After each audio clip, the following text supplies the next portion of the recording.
आज हम लोग स्टार्ट करते हैं झारखंड का दूसरा सेट प्रैक्टिस कर रहे हैं और एक्सप्लेनेशंस के साथ करेंगे, इसलिए सब कोई बने रहे।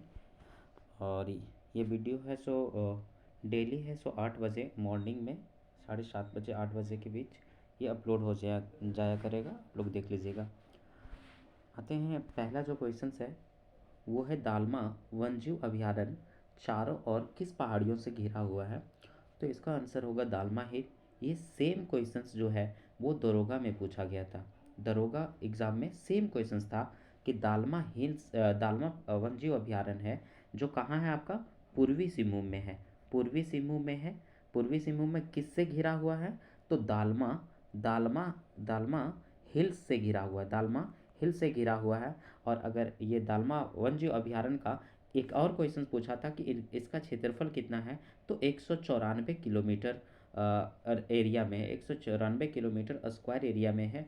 और एक और क्वेश्चन है कि इसमें हाथी प्रोजेक्ट कब चलाया गया था। तो 2002 में यहाँ हाथी प्रोजेक्ट चलाया यहाँ 2002 में हाथी प्रोजेक्ट चलाया गया था। उसके बाद हम आगे क्वेश्चंस 2001 में यहाँ क्या चलाया गया था, हाथी प्रोजेक्ट। लेकिन दालमा वन्यजीव अभयारण्य का स्थापना पूछा जाए कब हुआ था, तो 1976 ईस्वी में दालमा वन्यजीव अभयारण्य। और लेकिन भारत सरकार द्वारा बोला जाए हाथी प्रोजेक्ट कब चलाया गया था, तो 1991 ईस्वी में भारत सरकार द्वारा हाथी प्रोजेक्ट। लेकिन दालमा में हाथी प्रोजेक्ट 2001 में, दालमा का स्थापना 1976 में। दालमा का क्षेत्रफल भी पूछा गया था जो कितना था, 194 किलोमीटर स्क्वायर। और किस जिला में है, तो पूर्वी सिंहभूम में है। किस पहाड़ियों से घिरा हुआ है, तो दालमा हिल से घिरा हुआ है। और इसमें एक पक्षी विहार भी है, इतना ध्यान रखेंगे। आगे बढ़ते हैं क्वेश्चंस की ओर। तो आगे क्वेश्चन है कि टिस्को को निम्नलिखित खानों में से किससे लौह अयस्क की प्राप्ति होती है। तो टिस्को की अगर बात किया जाए तो टिस्को की स्थापना जानते हैं कि 1907 ईस्वी में जमशेदजी टाटा द्वारा किया गया था। जो स्वर्ण स्वर्ण रेखा और खरकई नदी के बीच में साक्षी साक्षी नामक स्थान पे किया गया था। जो आधुनिक भारत का पहला लौह अयस्क कारखाना टिस्को कहलाता था। Tata iron and steel company TISCO. अब टिस्को की बात करते हैं, कहाँ से ये क्या प्राप्त करता है। तो टिस्को को जो लौह अयस्क की प्राप्ति होती है वो नावामुंडी की खान से होती है। नावामुंडी की खान कहाँ है, पश्चिमी सिंहभूम में। क्वेश्चंस और तरह से पूछा जा सकता है कि सबसे ज़्यादा लौह अयस्क की प्राप्ति किस जिला से होता है झारखंड के, तो पश्चिमी सिंहभूम से होता है। पश्चिमी सिंहभूम में किस चट्टानों से होता है, तो धारवाड़ कर्म की चट्टानों से होता है। धारवाड़ कर्म की चट्टानों से होता है। और क्वेश्चंस पूछा जा सकता है तो बोलेगा नावामुंडी को कोयले की प्राप्ति कहाँ से होती है। ये आपको टिस्को की कोयले की प्राप्ति कहाँ से होती है, तो कोयला जो मिलता है इसको वो झरिया से मिलता है। कहाँ से, झरिया से मिलता है। और इसको चुन्ना पत्थर फायर क्ले वगैरह ये सारे डोलोमाइट्स वगैरह है वो उड़ीसा के सुंदरगढ़ से मिलता है। कहाँ से, उड़ीसा के सुंदरगढ़ से मिलता है। यहाँ तक क्लियर है। ये हो जाएगा आंसर, इसका नावामुड़ी हो जाएगा। आगे हम लोग बढ़ते हैं क्वेश्चंस के सीरीज में। झारखंड के किस शहर में यूरेनियम प्रसंस्करण इकाई लगा हुआ है। पहले यूरेनियम का साइन क्या होता है, यू होता है। इससे एटॉमिक नंबर 92 होता है। और इसका द्रव्यमान की बात किया जाए तो 235 भी यूज़ किया जाता है, 238 भी यूज़ किया जाता है। ठीक है। उसके बाद हम लोग देखें यूरेनियम कहाँ पाया जाता है। तो यूरेनियम की बात किया जाए तो घाटशिला द्वारा। ठीक है। इसका जो संशोधन है या निकाला जाता है वो घाटशिला द्वारा। जो घाटशिला में आपका क्या है, कोफर फैक्ट्री है। कोफर फैक्ट्री घाटशिला में, जिसकी स्थापना 1924 ईस्वी में हुआ था। ये जो यूरेनियम निकालने का काम है वो इसी के द्वारा किया जाता है। क्वेश्चंस पूछा जा सकता है कि यूरेनियम उत्पादन में अग्रणीय राज्य कौन है, तो आपका झारखंड उत्पादन में अग्रणीय राज्य है। लेकिन स्टोरेज के मामले में यूरेनियम का स्टोर कहाँ है, स्टोरेज कहाँ है, सबसे ज़्यादा भंडार कहाँ है, तो आपका आंध्र प्रदेश में यूरेनियम का भंडार ज़्यादा है। अगर आगे बढ़ते हैं क्वेश्चंस। उसके बाद झारखंड के किस स्थान से मुख्य रूप से लेटराइट मिट्टी नहीं पाई जाती। क्वेश्चन ध्यान से पढ़िएगा, नहीं पाई जाती तो बात कीजिएगा तो कहाँ आपका नहीं पाई जाती, तो पलामू में कल बताए हुए थे कि पलामू में पाया जाता है, कुछ रांची के हिस्से में पाया जाता है, और संथाल परगना के कुछ भाग में आपका लेटराइट मिट्टी पाया जाता है। बट राजमहल क्षेत्र अगर बोला जाए तो आपका राजमहल किस लिए है? राजमहल काली मिट्टी के लिए। किस लिए? काली मिट्टी के लिए फेमस है, ठीक है, काली मिट्टी, इसीलिए यहाँ क्या पाया, लेटराइट मिट्टी नहीं पाई जाती है। आगे बढ़ते हैं हम लोग।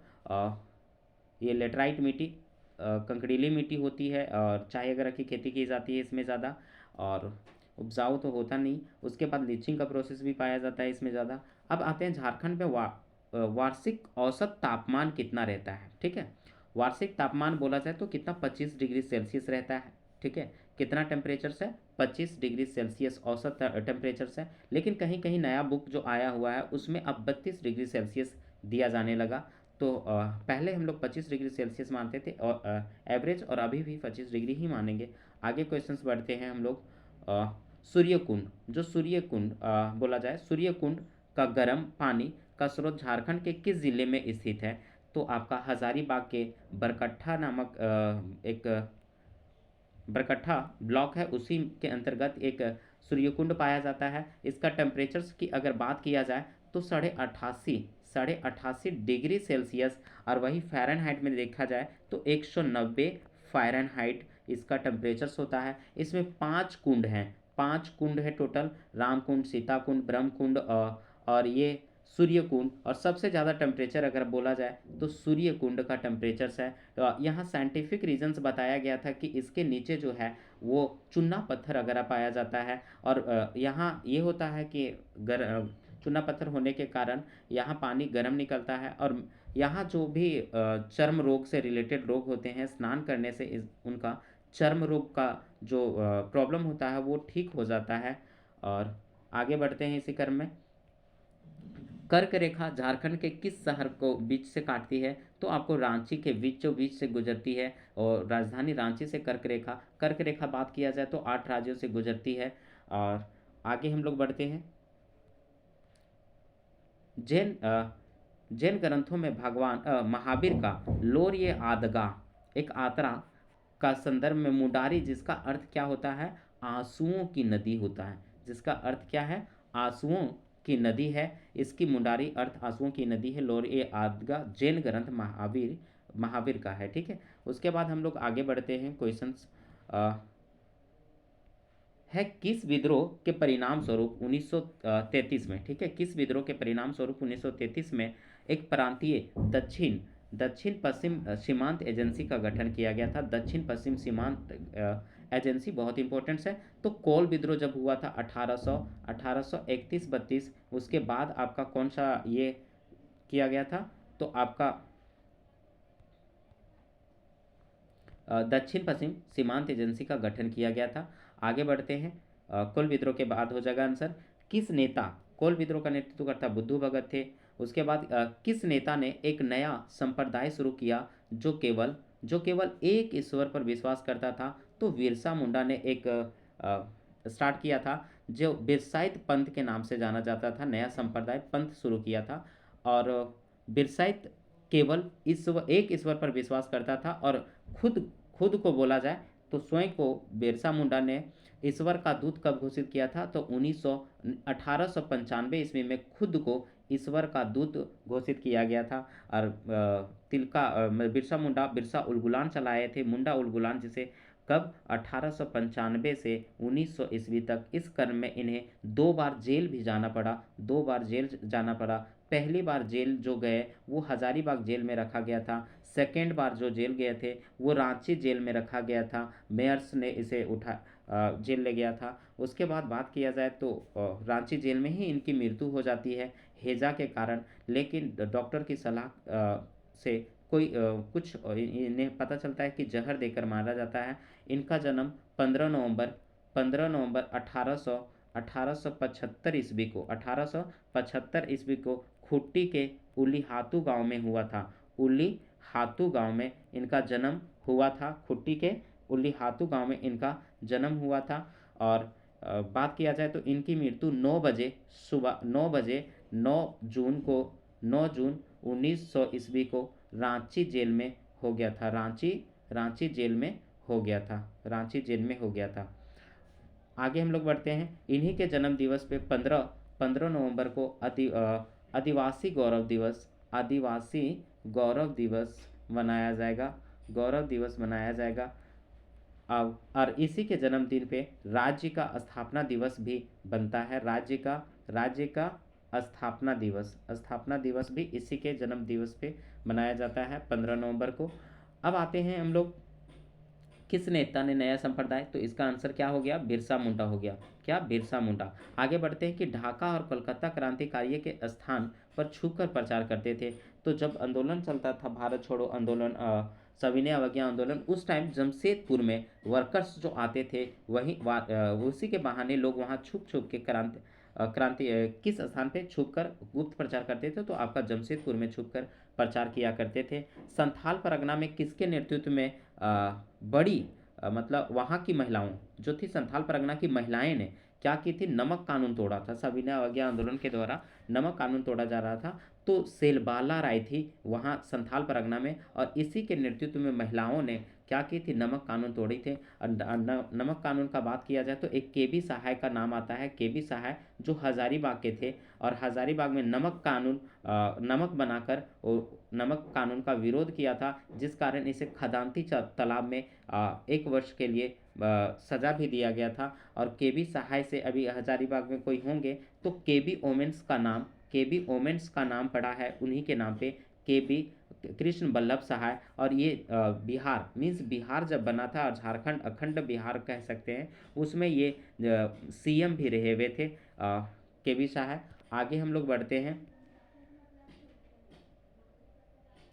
हैं झारखंड संथाल परगना किसके नेतृत्व में, तो ये हो गया सेलबाला राय। अब झारखंड के निम्नलिखित नेताओं में किन्होंने 1857 के विद्रोह में अंग्रेज के खिलाफ लड़ाई लड़ी थी, तो लड़ाई जो लड़ी थी अंग्रेज के खिलाफ, वो कौन लड़े हुए थे, आपका शेख भिखारी जी। शेख भिखारी का बहुत बड़ा योगदान था, ठीक है।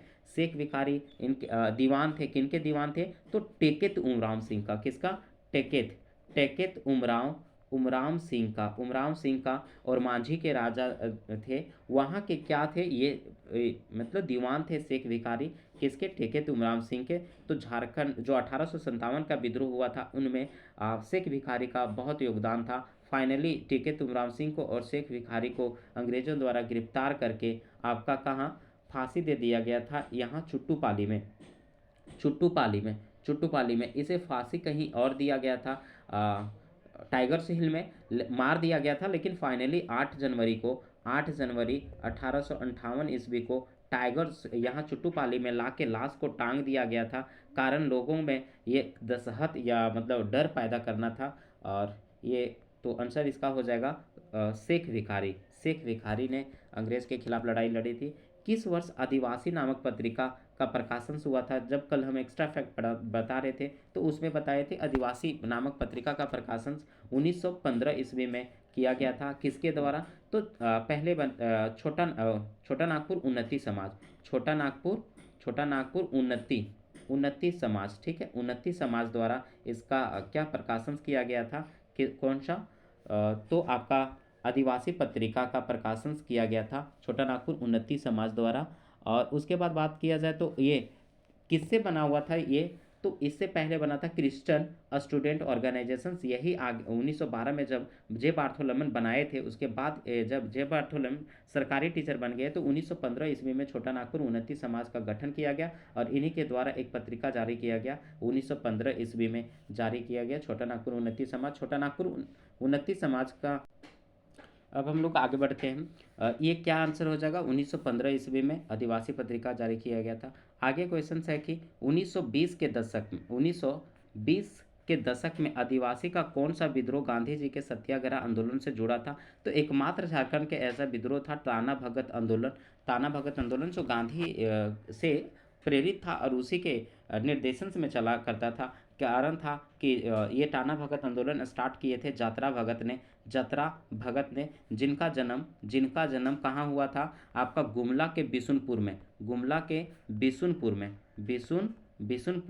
हुआ था। कब, 2 अक्टूबर 2 अक्टूबर 1888 ईस्वी को जन्म हुआ था इनका। और ये आंदोलन को ये जाने कि आंदोलन को इसलिए दबा दिया जाता है चूँकि ये अहिंसक हो जाता है, तो हिंसक आंदोलन हो जाता है, तो ये अहिंसा का मार्ग अपनाए थे, मीन्स सत्याग्रह का मार्ग अपनाए थे।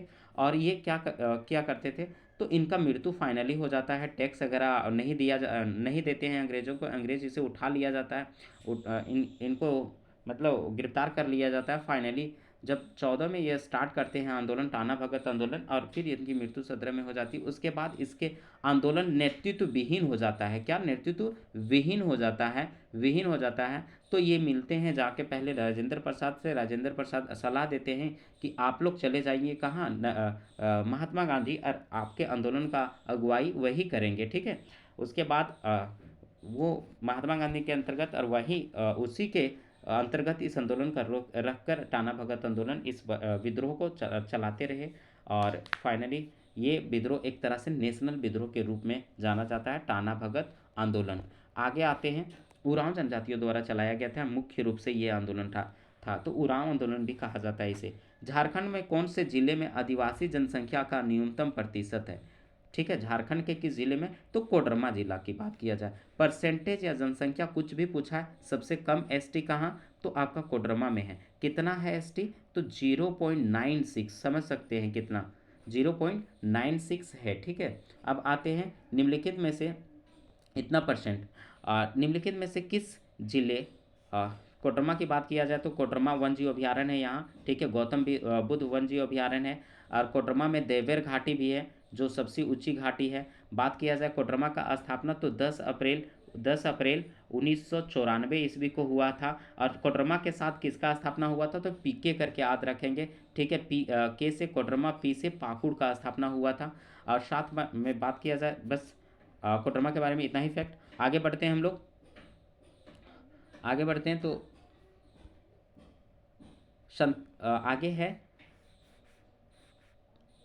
आगे है कि निम्न में से किस नृत्य को युद्ध नृत्य के नाम से जाना जाता है। किस नृत्य को युद्ध नृत्य के नाम से जाना जाता है, तो आपका पाइका नृत्य को, पाइका नृत्य को युद्ध नृत्य के नाम से जाना जाता है, चूँकि सैनिक वेशभूषा में किया जाता है पाइका नृत्य। ये पुरुष प्रधान नृत्य है। ये कैसा नृत्य है, पुरुष प्रधान नृत्य है। पाइका नृत्य का प्रदर्शन से अगर बोला जाए तो रूस महोत्सव में किया गया था, रूस महोत्सव में, ठीक है। रूस महोत्सव में रामदयाल के द्वारा किया गया था।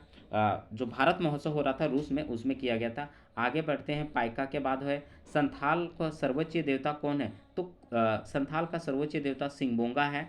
उसके बाद आते हैं निम्न में से मतलब किसे खड़िया जनजाति का मूल निवास, मतलब खड़िया जनजाति का मूल निवास कहाँ था, ठीक है। तो रोहतासगढ़ होते हुए ये झारखंड में एंट्री ली हुई थी खड़िया जनजाति। खड़िया जनजाति एक ऐसी जनजाति है जिसका सबसे ज़्यादा क्या हुआ, जिसका ईसाईकरण हुआ। ईसाईकरण सबसे ज़्यादा किस जनजाति का हुआ, खड़िया जनजाति। 5वें नंबर में झारखंड की जनजाति है खड़िया जनजाति। खड़िया जनजाति की 3 शाखाएं हैं, ढेलकी खड़िया, पहाड़ी खड़िया और दूध खड़िया। ढेलकी खड़िया, पहाड़ी खड़िया और दूध खड़िया, ठीक है, दूध खड़िया। इसमें सबसे समृद्ध माना जाता है आपका कौन सी खड़िया, दूध खड़िया को समृद्ध माना जाता है, ढेलकी खड़िया को मध्यस्थ माना जाता है, और पहाड़ी खड़िया को सबसे निम्न कोटि का माना जाता है। तो ये खड़िया 3 है। और सबसे ज़्यादा ईसाईकरण भी किस जनजाति का हुआ है, ये खड़िया जनजाति का। बोला जाए झारखंड में ईसाईकरण का विरोध कौन किए हुए थे, तो आपका कार्तिक उरांव जी थे, जो ये हैमिल्टन पॉइंट में काम किए थे, परमाणु वाला में, तो ये ईसाईकरण का विरोध भी किए थे। आगे हम लोग बढ़ते हैं,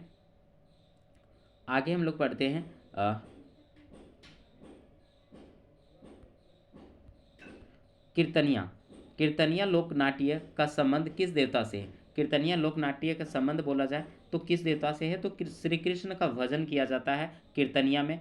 आगे है कि गांधी मेला और राम रेखा धाम मेला का आयोजन कहाँ किया जाता है, तो आपका सिमडेगा में किया जाता है। कौन सा, गांधी मेला और राम रेखा धाम, सिमडेगा की बात किया जाए तो आपका किस है, अगर ये झारखंड का मैप है तो सिमडेगा आपका इस कोना में है, ठीक है। सिमडेगा का स्थापना कब हुआ है, तो 2001 ईस्वी में किया गया था। कब, 30 अप्रैल को 4 राज्य बने थे। कितने राज्य बने, 4 डिस्ट्रिक्ट बने थे, ठीक है। मीन्स 2001 में कितने, 4 डिस्ट्रिक्ट बने हुए थे। उसमें सारे डिस्ट्रिक्ट अगर देखा जाए तो एक यहाँ बना हुआ था आपका सबसे पहले लातेहार। लातेहार 2001 ईस्वी में चार डिस्ट्रिक्ट बने थे।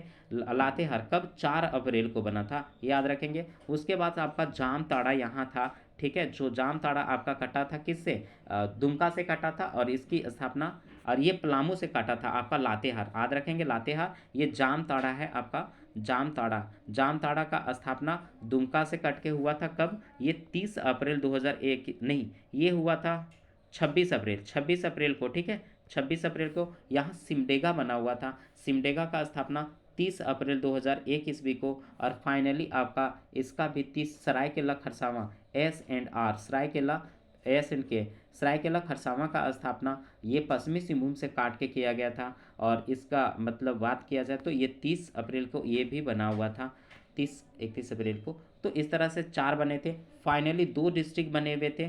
कौन सा डिस्ट्रिक्ट 2 बने हुए थे, तो मैप अगर ऐसे है तो 2 डिस्ट्रिक्ट बोला जाए तो आपका एक यहाँ जो खुट्टी है, खुट्टी आपका 23वां डिस्ट्रिक्ट के रूप में जाना जाता है, और रामगढ़ जो है आपका वो 24वां डिस्ट्रिक्ट के रूप में जाना जाता है। और सबसे छोटा डिस्ट्रिक्ट बोला जाए तो ये दोनों का निर्माण बोला जाए तो कब किया गया था, 12 सितंबर 2007 में किया गया था। अब क्वेश्चंस कभी कभी कंफ्यूज हो जाता है कि पहले खुट्टी का स्थापना हुआ या पहले ये रामगढ़ का स्थापना हुआ। तो हम लोग जानते हैं कि रांची के जस्ट बगल कौन सा है, खुट्टी। तो पहले खुट्टी का इनोग्रेशन किया गया, तो इसीलिए 23वां जिला के रूप में खुट्टी को जाना जाता है। उसके बाद रामगढ़ आने में टाइम लगा, तो लोग रामगढ़ का इनोग्रेशन करने में टाइम लगा थोड़ा, तो इसका स्थापना बोला जाए तो थोड़ा लेट हुआ, तो 24वां जिला के रूप में रामगढ़ को जाना जाता है। और रामगढ़ का क्षेत्रफल के दृष्टि से सबसे छोटा डिस्ट्रिक्ट है, और क्षेत्रफल कितना है, 1341 मीटर इसका रामगढ़ का क्षेत्रफल है। आगे आगे बढ़ते हैं हम लोग देख लिए राम रेखा धाम मेला अगरा कहाँ लगता है, तो आपका सिमडेगा में लगता है। अगला क्वेश्चन है निम्नलिखित में कौन त्यौहार के दौरान जनजाति महिलाएं पूरे दिन पुरुष के कपड़े पहनकर पशुओं का शिकार करते हैं, तो सोहराय तो पशुओं के लिए बनाया जाता है।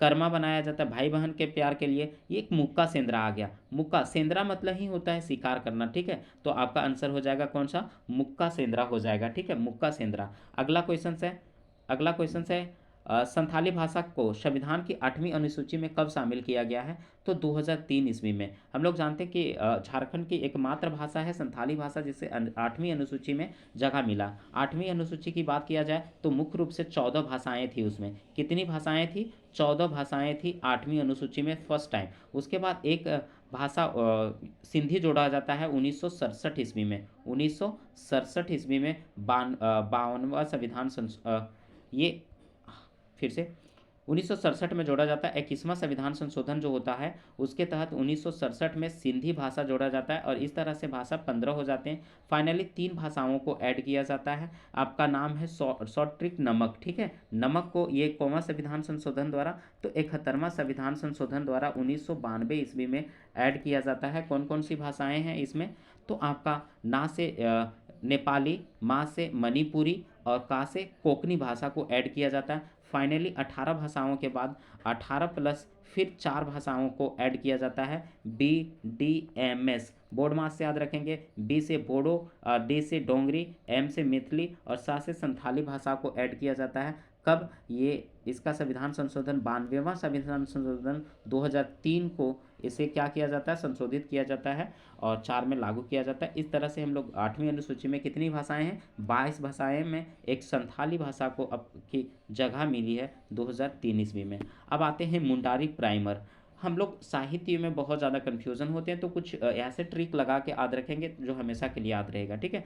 तो प्राइमर हम लोग जानते हैं कि घर अगर आप बनाते हैं तो हम लोग क्या करते हैं, प्राइमर मारते हैं, ठीक है। घर में जो वाइट कलर का होता है वो प्राइमर पहले मारते हैं, उसके बाद ये पुट्टी वगैरह ऐसे किया, प्राइमर, ठीक है। प्राइमर मारा जाता है दीवार पे, तो प्राइमर। तो मुंडारी प्राइमर अगर आ जाए, मुंडारी प्राइमर तो कौन, वाइट कलर का होता है, तो जेसी विटली याद रखेंगे। जेसी विटली ने क्या लिखा है, तो ये मुंडारी प्राइमर, ठीक है, मुंडारी प्राइमर। लेकिन मुंडारी ग्रामर पूछे तो कौन, नॉटरेट ग्रामर लिखे, ठीक है। मुंडारी ग्रामर कौन लिखे, नॉटरेट। SC राय का बुक एक है Mundas and there countries, Mundas and there countries नामक बुक कौन लिखे, SC राय, ठीक है। और मुंडा कम्युनिटीज़, मुंडा कम्युनिटीज़ भी एस.सी. राय की ही बुक है। तो दोनों बुक एस.सी. राय की कौन, Mundas and their country and Mundas community भी इनका बुक है। नोटरेट का क्या है, मुंडारी ग्रामर है। उसके बाद जेसी विटली का बात किया जो मुंडारी प्राइमर बुक था। आगे हम लोग बढ़ते हैं। एक कहानीकार, उपन्यासकार, हास्य व्यंगकार और नाटककार के रूप में स्थान रखने वाले राधा कृष्ण का जन्म कब हुआ था, तो इनका जन्म 18 सितंबर 1910 ईस्वी को हुआ था। किस स्थान, रांची के, ये झारखंड के साहित्यकार हैं, बड़े साहित्यकार हैं। आदिवासी नामक पत्रिका के ये संपादक भी रहे हैं रांची में। और इसमें खोरठा में एक जीवनी भी लिखा गया है कि उड़ गले फुलवा रह गले बास, ऐसे करके ये आपका लिखा गया है। राधा कृष्ण जी पर लिखा गया है। आगे हम लोग पढ़ते हैं इसका रूपांतरण अगरा जो उपन्यास है बहुत फेमस है, रूपांतरण। और उसके बाद हम लोग आगे पढ़ते हैं क्वेश्चंस इनका। उसके बाद निम्न में से कौन सा छोटा नागपुर का हल्दी घाटी के नाम से जाना जाता है, तो 94 स्थान जो है आपका हल्दी घाटी के नाम से जाना जाता है। हल्दी घाटी क्यों कहा जाता है गुमला के 94 को, तो वजह ये है कि यहाँ नागवंशी और ये रक्सेल के बीच एक ऐसा युद्ध हुआ था, मानो कि जो हल्दी घाटी युद्ध 1576 में हुआ था, ठीक है। 1576 में अकबर और राणा सांगा के बीच जैसा युद्ध हुआ था महाराणा प्रताप, तो वैसा ही युद्ध कहाँ हुआ था, 94 में, ठीक है। 94 में गुमला में हुआ था, ठीक है। तो हल्दी घाटी का युद्ध इसीलिए कहा जाता है हल्दी घाटी। झारखंड का हल्दी घाटी किसे, 94 को कहा जाता है, ठीक है। अब आते हैं निम्नलिखित में से किस जिले में देवर घाटी, अभी बात किए थे। देवर घाटी सबसे ऊंची घाटी है, कोडरमा का है। हाइट बोला जाए तो 677 फीट ऐसे कुछ देवर घाटी की हाइट है। आगे हम लोग बढ़ते हैं, मीटर में है इसका, ठीक है। मीटर में है देवर घाटी की हाइट कितना, 677। आगे बढ़ते हैं कि रजरप्पा जो रामगढ़ में स्थित है, रजरप्पा किस देवी के लिए प्रसिद्ध है, तो छिन्नमस्तिका के लिए। और 51 शक्तिपीठों में एक शक्तिपीठ ये छिन्नमस्तिका को माना जाता है, जो दामोदर और किस नदी पे, भैरवी नदी पे स्थित है। दामोदर और भैरवी नदी पे कौन सा, आपकी छिन्नमस्तिका स्थित है, रामगढ़ जिले में स्थित है। किसके तर्ज पे बनाया गया है, तो आपका असम के कामाख्या मंदिर के तर्ज पे छिन्नमस्तिका मंदिर का भी निर्माण किया गया है। अब हम लोग आगे बढ़ते हैं। झारखंड के किस जिले में प्रधानमंत्री नरेंद्र मोदी द्वारा लाइट हाउस परियोजना की स्टार्ट किया गया। लाइट मीन्स क्या होता है, वो प्रकाश वाला लाइट नहीं, हल्का, ठीक है। लाइट हाउस प्रोजेक्ट मतलब हल्का की शुरुआत की गई, तो आंसर हो जाएगा रांची। बोला जाए तो भारत के 6 शहरों में स्टार्ट किया गया था। भारत के 6 शहरों में कौन कौन से, एक अगरतला, त्रिपुरा की राजधानी अगरतला में, लखनऊ में। उसके बाद बात किया जाए तो आपका मध्य प्रदेश के गुजरात के राजकोट में, रांची में, ठीक है, रांची में 4 हुआ। एक चेन्नई में स्टार्ट किया गया था, चेन्नई में। और एमपी के आपका ये एमपी में एक स्थान है इंदौर या समथिंग कुछ बोल रहे हैं, वहाँ 6 जगह पे बात किया जाए तो ये लाइट हाउस परियोजना स्टार्ट किया गया था, नरेंद्र मोदी के द्वारा स्टार्ट किया गया था। कब स्टार्ट किया गया था, तो 1 जनवरी 2021 ईस्वी को, 1 जनवरी 2021 ईस्वी को स्टार्ट किया गया था लाइट हाउस प्रोजेक्ट। उद्देश्य ये था कि गरीबों को शहरी मतलब सस्ती दर पे क्या करना, शहर में घर उपलब्ध कराना गरीबों को, ठीक है। तो ये लाइट हाउस प्रोजेक्ट कितने शहरों में, 6 शहरों में चलाया जा रहा है। कब स्टार्ट हुआ, 1 जनवरी 2021 ईस्वी को। झारखंड के रांची शहर को लाइट हाउस प्रोजेक्ट के तहत शामिल किया गया है। आगे हम लोग बढ़ते हैं कि झारखंड के ग्रामीण विकास विभाग द्वारा डायन प्रथा के उन्मूलन के लिए शुरुआत की गई थी, तो गरिमा योजना स्टार्ट किया गया है। कौन सा योजना, गरिमा योजना स्टार्ट किया गया है। गरिमा योजना किसके लिए, तो जो क्या है, ग्रामीण विकास विभाग द्वारा गाँवों में हम लोग देखते हैं कि डायन प्रथा की व्यवस्था ज़्यादा है। डायन प्रथा खास उन लोगों को डायन कहकर चिढ़ाया जाता है या प्रताड़ित किया जाता है जिनके पति अगर नहीं होते, बूढ़ी होती है, आर्थिक स्थिति मतलब आर्थिक या शारीरिक रूप से बेढंगा अगर होती है, वैसे लोगों को ये डायन कहकर लोग प्रताड़ित करते हैं। और ऐसा है नहीं, मान्यता सबको अलग अलग है। तो वही डायन प्रथा को ख़त्म करने के लिए पूरी तरह से, और डायन प्रथा को ख़त्म करने के लिए हम लोग जानते हैं कि छुटनी देवी को कौन सा अवार्ड मिला? पद्मश्री मिला था 2021 में। छुटनी देवी जो सरायकेला की रहने वाली थी, और ये डायन प्रथा को ख़त्म करने के लिए एक गरिमा योजना स्टार्ट किया गया है। किसके द्वारा? झारखंड के ग्रामीण और विकास विभाग द्वारा डायन प्रथा। आगे हम लोग बढ़ते हैं।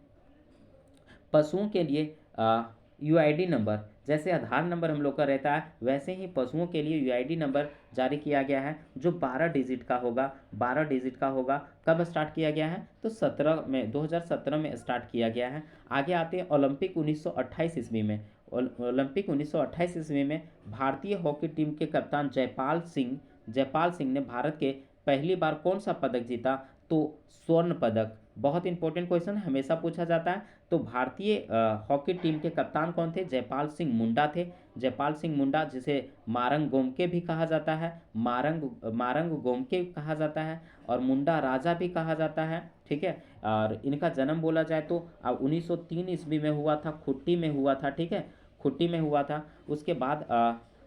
उसके बाद बोला जाए तो ये 2 शादी किए हुए थे। ठीक है, जयपाल सिंह मुंडा ने झारखंड पार्टी का भी गठन किए थे। झारखंड पार्टी का गठन कब किए थे? 1950 ईस्वी में। ठीक है, और जयपाल सिंह मुंडा झारखंड पार्टी द्वारा जब चुनाव हुआ 1952 ईस्वी में, तो 33 सीट जीते। 1957 ईस्वी में जब चुनाव हुआ तो 30 सीट जीते, और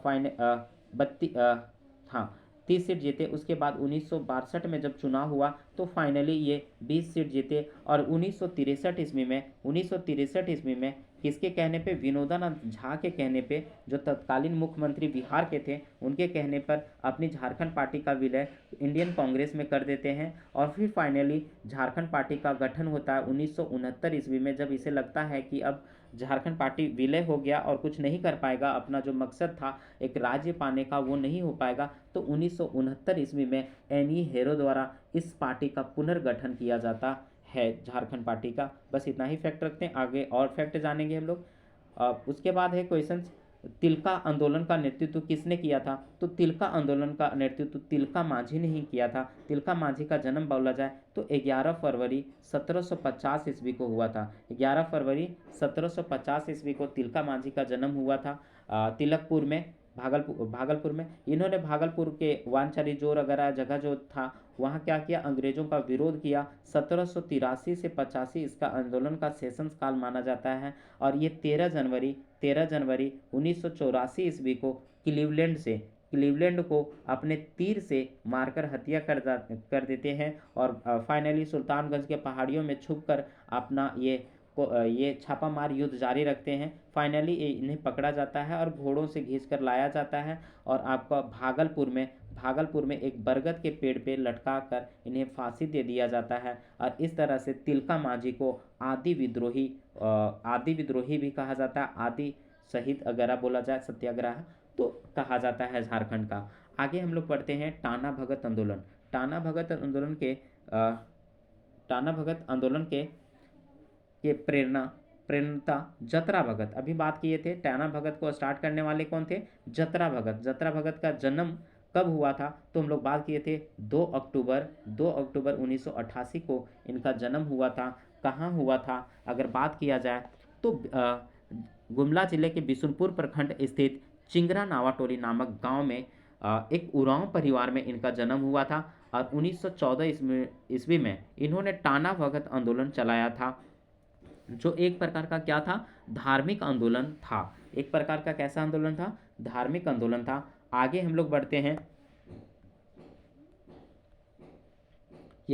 निम्न में से किस स्वतंत्रता सेनानी, कौन सा स्वतंत्रता सेनानी एवं क्रांतिकारी संगठन युगांतर समिति के सदस्य की जीवनी पर शरद चंद्र राय ने उपन्यास लिखा है? तो बात किया जाए तो एक अद्दू गोपाल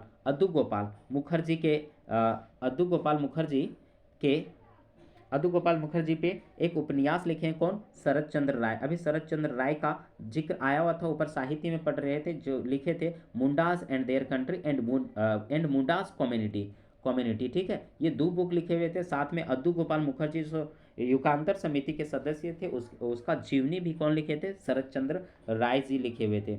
आगे बात करते हैं आगे निम्न में कौन झारखंड के सबसे लंबे मुख्यमंत्री रहे? तो हम लोग ऑप्शंस के अनुसार सबसे लंबे कौन रहे? तो आपका इसमें अर्जुन मुंडा हो जाएगा, ठीक है, अर्जुन मुंडा जी। चूंकि पहला कौन थे? बाबूलाल मरांडी, जो कब तक? 18 मार्च तक, ठीक है, कब तक रहे ये?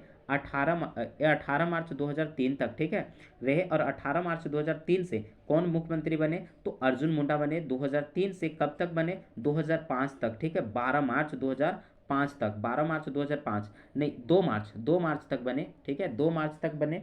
उसके बाद क्या होता है?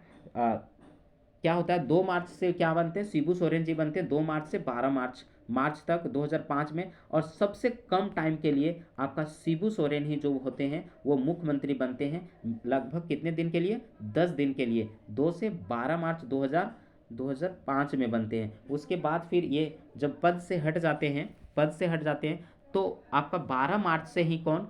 दूसरी बार आपका अर्जुन मुंडा है, वो 12 मार्च से क्या करते हैं? 12 मार्च से आपका 2005 से लेकर 18 सितंबर 2006 तक ये रहते हैं मुख्यमंत्री। फाइनली ये दूसरा कार्यकाल उनका पूरा होता है। और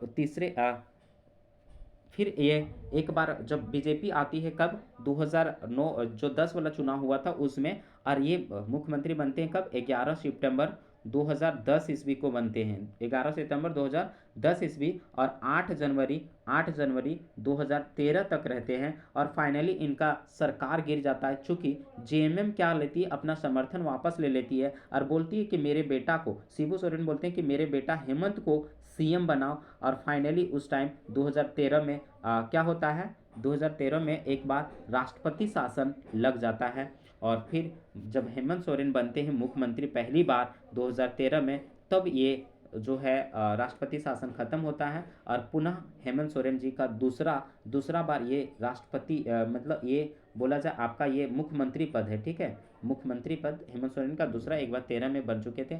आगे हम लोग आते हैं झारखंड। बात किया जाए तो झारखंड एक कैसी विधायिका है? तो एकल सदनीय विधायिका है। मीन्स यहाँ केवल क्या है? विधानसभा है। विधानसभा कितने हैं? 81 विधानसभा है। अब विधानसभा में आरक्षण का स्थिति क्या है? तो हम लोग याद रखेंगे ट्रिक टाइप में 28/9/44, 28/9/44। 28 किसके लिए? एसटी के लिए, 9 एससी के लिए, 44 किसके लिए? जनरल के लिए। तो ये ट्रिक है 28/9/44। वहीं लोकसभा का देखा जाए तो इसी तरह क्या है? 5/1/8, टोटल कितना हो गया? 14 हो गया। और ये टोटल कितना हो गया? 81 हो गया। तो ये ट्रिक हम लोग याद रखेंगे। 28/9/44 किसका है? तो आपका किसका? विधानसभा में आरक्षण की स्थिति है। लोकसभा में आरक्षण की स्थिति क्या है? 5/1/8। आगे हम लोग बढ़ते हैं झारखंड के आर्थिक सर्वेक्षण 2021 मतलब 21-22 में 20-21 के जीएसडीपी की तुलना में कितने प्रतिशत की वृद्धि का अनुमान लगाया गया है? तो कितने प्रतिशत वृद्धि का अनुमान लगाया गया है? तो आपका 8.8 आंसर हो जाएगा, ठीक है, 8.8 आंसर हो जाएगा। आगे बात किया जाए तो ये जो विकास दर है वो निकाला जाता है अलग अलग तरीके से। 2021-22 के तुलना में जो 20-21 में हुआ था वो क्या होता? स्थिर, एक कांस्टेंट प्राइस पे निकाला जाता है, एक करेंट प्राइस पे निकाला जाता है, ठीक है, एक कांस्टेंट प्राइस पे निकाला जाता है, एक करंट प्राइस पे निकाला जाता है। दो तरह से कांस्टेंट प्राइस पे अगर बात किया जाए तो जो जीएसडीपी था वो कितना वृद्धि अनुमान लगाया गया था? 8.8% लगाया गया था, ठीक है, कितना? 8.8 लगाया गया था। और अगर बात किया जाए तो साथ ही चालू जो वित्तीय वर्ष था, ठीक है, विकास दर वो कितना? चालू बोला जाए तो चालू मूल्य पे अगर जो करंट प्राइस होता है उसमें कितना? 14.5%, ठीक है। और जो है वर्तमान में अगर बोला जाए तो दोनों में अगर बात किया जाए तो एक कितना है? 6.15 और 10.72 अनुमानित किया गया है। आगे हम लोग बढ़ेंगे। हाँ, लास्ट जो क्वेश्चन है वो आईपीएल 2022 में नीलामी झारखंड के खिलाड़ी में आईपीएल टीम का कौन सा संयोजन सही नहीं है? तो आईपीएल में ईशान किशन, हम लोग जान रहे ईशान किशन जो है वो मुंबई इंडियंस से खेले थे, सबसे महंगे खिलाड़ी थे। कितना में हुआ था इनका नीलामी? तो 15.25 करोड़ रुपये में ये खेल रहे थे किसके ओर से, तो मुंबई इंडियंस की तरफ से। शहबाज नदीम की बात किया जाए तो शहबाज नदीम ये लखनऊ सुपर जॉइंट से खेलते हैं। बात किया जाए अरुण एरोन तो ये Arun Aaron Chennai super king से नहीं, आपका गुजरात से खेलते हैं। और अनुकूल राय की अगर बात किया जाए तो अनुकूल राय कोलकाता नाइट राइडर्स, ठीक है, किसके कोलकाता कोलकाता नाइट राइडर्स। ठीक है, अब आते हैं, ये गलत हो जाएगा, इसका आंसर आंसर सी हो जाएगा इसका, ठीक है, आंसर सी। और इस तरह से हम लोग बहुत अच्छा से ख़त्म कर चुके हैं टॉप 40 क्वेश्चंस जो है, टॉप 40 क्वेश्चंस। और डेली हम लोग देखेंगे, ये 40 क्वेश्चंस का सीरीज चलेगा, ठीक है। और कोशिश करेंगे इससे ज़्यादा एक्सप्लेनेशंस करें।